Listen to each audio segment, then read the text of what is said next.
Sa Sultan Kudarat, himas rehas ang isang hininalang high-value drug personality matapos makumpiskahan ng halos 459,000 pesos na halaga ng iligal na droga sa ikinasang buy-bust operation ng pulisya sa bayan ng Isulan.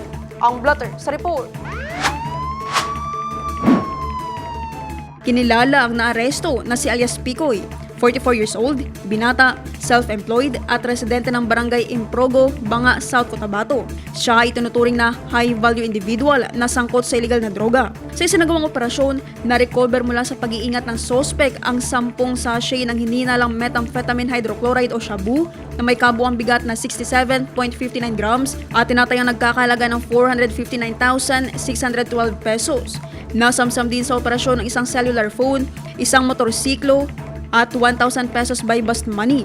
Ang sospek at ang mga nakumpiskang ebidensya ay dinala sa Isulan Municipal Police Station para sa dokumentasyon, inventory at kaukulang disposisyon alinsunod sa umiiral na batas.